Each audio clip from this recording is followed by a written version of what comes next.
2033년에는 당신의 사회보장연금이 영구적으로 삭감될 수 있습니다. 조금이 아니라 21%가 사라집니다. 가구당 18,000달러가 넘는 금액입니다. 당신이 집세, 의료비, 그리고 생계를 위해 기대고 있던 돈입니다. 그리고 가장 나쁜 점은 은퇴를 미뤄도 소용없다는 것입니다. 저는 조씨입니다. 오늘 인포그래픽스 쇼에서는 사회보장연금이 고갈돼 은퇴하지 못하게 되면 어떤 일이 벌어지는지 설명하겠습니다. 어떻게 연간 1조 달러가 넘는 세금을 걷는 나라가 하룻밤 사이에 수백만 명을 빈곤으로 내모는 법을 만들 수 있을까요? 이유를 알려면 은퇴제도의 수학이 어떻게 무너졌는지 이해해야 합니다. 역피라미드 구조로 원래는 완벽한 시스템이었어야 했죠. 젊은 노동자들이 한쪽 끝에서 세금을 제도에 붓고 오랜 시간 노동에 힘쓴 은퇴자들이 다른 쪽 끝에서 그 혜택을 받는 일종의 내면서 받는 컨베이어 벨트였습니다. 일을 못하게 되면 컨베이어 벨트의 수령 쪽으로 이동하고 새로운 세대가 대신 세금을 냅니다. 좀 더 구체적으로 말하자면 그 돈은 부분적으로는 투자 수익과 은퇴자들이 자신들의 연금 수령액에 대해 내는 세금에서 나오기도 합니다. 하지만 대부분의 자금은 직원과 고용주가 똑같이 부담하는 12.4%의 전용 급여세에서 나옵니다. 시간이 계속 흐르기만 한다면 아무런 문제가 없을 것처럼 보입니다.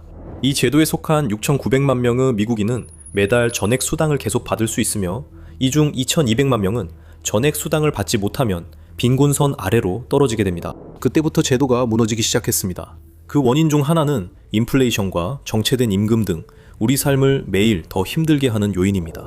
또 다른 문제로 출산율 감소가 있습니다. 미국은 2000년대 이후 출산율이 하락해 2024년 사상 최저치를 기록했습니다. 아직 인구 붕괴는 아니지만 출생률이 사망률보다 높아도 여성 1인당 출생아 수가 1.6명에 불과해 상황이 심각해 보입니다. 비교하자면 1960년대 초 베이비붐 시대 말 미국 출산율은 약 3.3명이었습니다. 2013년 갤럽 조사에 따르면 사람들이 아이를 가질 여유가 없다는 걱정이 주요 이유로 나타났고 더 최근의 여론조사에서는 기후변화에 대한 두려움이 커지고 있다는 결과가 나왔습니다. 하지만 이유가 무엇이든 결과는 같습니다. 그 컨베이어 벨트는 시소로 변했고 한쪽 끝으로 위험할 정도로 기울고 있습니다. 하지만 출생률은 전체 원인의 일부에 불과합니다. 1983년에는 사회보장법 개정안이 통과됐습니다. 목표는 사회보장신탁기금, 즉 노령 및 유족보험 OASA 2058년까지 지급 능력을 유지하도록 하는 것이었습니다. 하지만 예상치 못한 많은 문제가 있었습니다. 2008년 대침체로 일자리가 줄고 주택시장이 마비되며 부의 불평등이 심화되었습니다. 이것은 2058년이 지나치게 낙관적일 수 있다는 첫 번째 신호 중 하나였습니다. 2021년에 큰 적자가 시작되면서 상황이 나빠지기 시작했습니다. 1980년대 초반 이후 처음으로 사회보장제도의 지출이 기여금보다 많아졌습니다. 그리고 그 차이는 결코 작지 않았습니다. 무려 560억 달러에 달했습니다. 마치 월급날 몇 주 전에 예상치 못한 지출이 생기면 저축을 꺼내 써야 하는 것처럼 사회보장제도도 자체적으로 저축계좌인 준비금 또는 신탁기금이 있습니다. 여러분의 저축처럼 이 기금도 바닥나면 다시 채워지지 않습니다. 문제는 예상보다 훨씬 빠르게 고갈되고 있다는 점입니다. 분명히 여기서 해결책은 밀레니얼 세대가 분발해서 아이를 더 많이 낳는 것이라고 생각할 수 있겠죠? 아닙니다. 그게 해결책이 아닙니다. 소셜 시큐리티 웍스의 회장인 낸시 올트먼 같은 전문가들에 따르면 인구 격차는 사회보장제도에 있어서 부의 불평등만큼 큰 문제가 아니라고 합니다.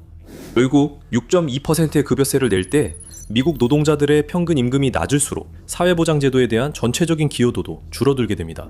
혹시 백만장자나 억만장자가 급여세를 내면 격차가 메워진다고 생각하시나요? 그렇게 생각하셨다면 미국 정부보다 더 멀리 보신 겁니다. 미국 정부는 사회보장제도 과세소득에 상한을 뒀으니까요. 2025년에는 그 한도가 17만 6,100달러였습니다. 미래가 암울해 보여도 여러분은 좋아요, 공유, 구독을 할 수 있습니다. 이것이 은퇴도 못하는 시기를 버티게 해줄 수도 있습니다. 하지만 이게 무슨 의미일까요? 17만 6,100달러보다 적게 버는 모든 사람들은 여전히 6.2%를 내고 있는데 이는 인플레이션이 오를수록 그 가치가 줄어듭니다. 한편 백만장자와 억만장자들은 계속해서 부를 축적하지만 17만 6,100달러 상한선에 대해서는 결코 6.2% 이상을 내지 않습니다. 예전에는 사회보장제도가 평균 임금의 90%를 과세 대상으로 삼았습니다. 하지만 부의 불평등이 커지면서 이제는 83%만 과세 대상으로 잡고 있습니다. 트랜스 아메리카의 분석가들에 따르면 상위 6% 근로자의 임금은 물가 상승률보다 62%더 올랐지만 나머지 94%의 임금은 겨우 17%만 올랐다고 합니다. 사회보장제도의 매우 나쁜 소식입니다. 1983년 이후로 이러한 격차로 인해 사회보장제도는 1조 4천억 달러나 고갈되었습니다. 경제적으로 보면 이는 엄청난 금액입니다. 이것이 다시 퍼센트 삭감 이야기로 이어집니다. 앞서 말씀드렸듯 지급액이 즉시 0이 된다는 것은 말이 안 됩니다. 그것은 단순한 공포 조장이지만 두려워하지 않아도 된다는 뜻은 아닙니다. 사회보장제도는 모든 대상자에게 반드시 지급해야 하며 선택적으로 줄 수 없습니다. 하지만 신탁기금이 고갈되면 고갈된 기여금 외에는 손쉬운 직접 구제금융이나 대체재원은 없습니다. 즉 2033년에 기금이 고갈되면 남아있는 자금을 최대한 쪼개 써야 하며 누구에게 묻느냐에 따라 평균적으로 19, 10%에서 23%까지 지급액이 삭감될 수 있습니다. 당신이 일하는 직장에서 갑자기 급여를 삭감하겠다고 통보하고 소득의 5분의 1을 잃게 되지만 생활비는 그대로라고 상상해보세요. 이것이 바로 미국 은퇴자들이 현재 직면하고 있는 위기입니다. 정부는 지금 격철을 뒤로 젖히고 있습니다. 이전 세대에는 은퇴자 1명을 보양하기 위해 5명에 달하는 근로자가 기여금을 내는 비율이었습니다. 이제는 3명뿐이고 앞으로는 2명으로 줄어들 가능성이 높습니다. 무거운 화물을 싣고 가는 기차를 생각해보세요. 기차와 기관차는 근로자들이고 화물은 은퇴자들입니다. 기관차 5대가 짐을 나르면 일이 수월합니다. 하지만 2대에 더 무거운 짐을 싣는다면 얼마나 더 갈 수 있을지 걱정이 됩니다. 은퇴를 더 늦추는 것이 해결책처럼 보일 수도 있습니다. 더 많은 저축을 하고 남은 기간 동안 연금을 아껴 쓰고 은퇴자 수도 줄일 수 있으니까요. 모두에게 이득인 것 같죠? 하지만 문제가 있습니다. 당신도 결국 생물학적 한계에 부딪히는 한 사람일 뿐입니다. 모든 금융 전문가들이 은퇴를 70세까지 미루라고 조언하는 걸 들어보셨을 겁니다. 사회보장연금은 가장 빨리 받을 수 있는 나이가 62세이지만 이 경우 67세의 정년까지 기다렸을 때보다 약 30% 적은 금액을 받게 됩니다.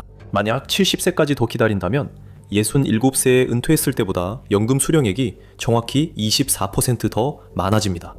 꽤 설득력 있는 이야기죠. CNBC에 따르면 약 70%의 미국인들이 은퇴를 미루는 것을 고려했지만 몸이 그만큼 따라줄지는 확실하지 않습니다.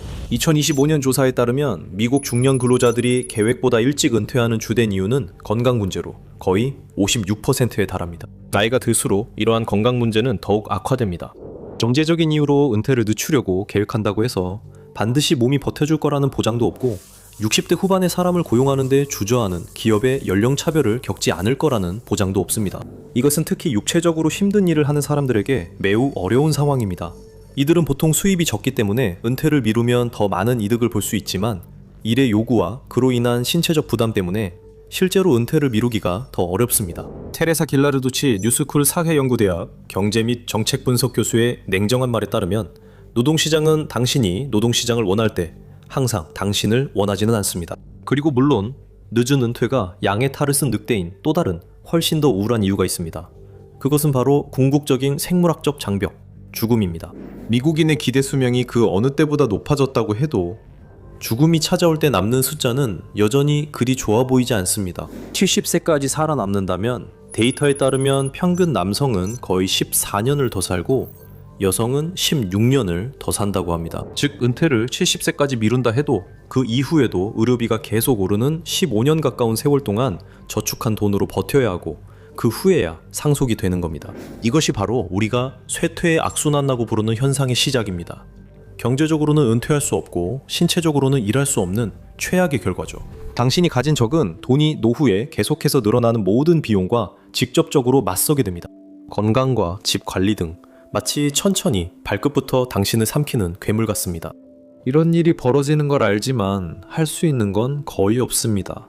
악몽이 아니라 포근한 낮잠에서 깨어 차가운 현실을 마주하는 것입니다. 은퇴의 종말은 시스템 오류가 아니며 이는 당신이 돈에 대한 생각을 바꿔야 함을 의미합니다.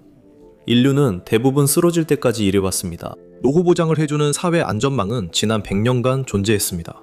그러나 2033년에는 이 안전망이 무너지고 있습니다. 우리는 앞으로 어디로 향하게 될까요? 사회보장연금의 21% 삭감으로 당신의 소득이 줄어들고 몸도 더 이상 그 차이를 메울 수 없게 되면 남은 돈을 어디에 두느냐가 모든 것이 됩니다. 왜냐하면 은행이 돈을 맡기길 원하는 곳이 돈을 보관하기에 가장 나쁜 곳이기 때문입니다.